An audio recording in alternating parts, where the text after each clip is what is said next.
અમદાવાદમાં આરએસએસના વડા મોહન ભાગવતનું નિવેદન આવ્યું સામે. ધર્મનું કામ છે જોડવાનું, આપણે જોડનારા બનવું જોઈએ, આપણે તોડનારા ક્યારેય ન બનવું જોઈએ. જે ધર્મથી ચાલે છે તેની ધર્મ રક્ષા કરે છે.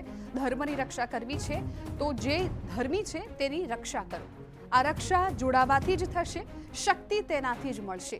જોડાવું હોય તો મનમાં સમરસતા હોવી જરૂરી.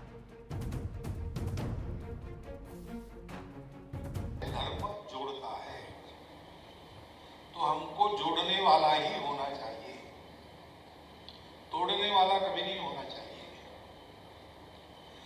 जोड़ना किसको कैसे ये अपनी योग्यता है, लेकिन सबको जोड़ना है. धर्म और संस्कृति की रक्षा करनी है तो धर्मी और सांस्कृतिक उनकी रक्षा करो, और रक्षा जुड़ने से होती है. शक्ति उससे उत्पन्न होती है. संघे शक्ति कलौ युगे ऐसा कहते हैं. जुड़ना है तो मन में अपनापन चाहिए, मन में समरसता चाहिए. आरएसएस वड़ा मोहन भागवते જેતલપુર ખાતે સ્વામિનારાયણ સંપ્રદાયના અવસર દ્વિશતાબ્દી મહોત્સવમાં હાજરી આપી હતી. આ સમય નિવેદન કરતા તેમણે જણાવ્યું હતું કે ધર્મમાં દરેકને જોડવા જોઈએ. કોઈ વ્યક્તિ સંપૂર્ણ અયોગ્ય નથી હોતી, દરેકના ગુણદોષ હોય છે. એટલે કોને કઈ રીતે જોડાવવું તે આપણા ઉપર છે. કોઈને સંપૂર્ણ નકારી દેવું યોગ્ય નથી.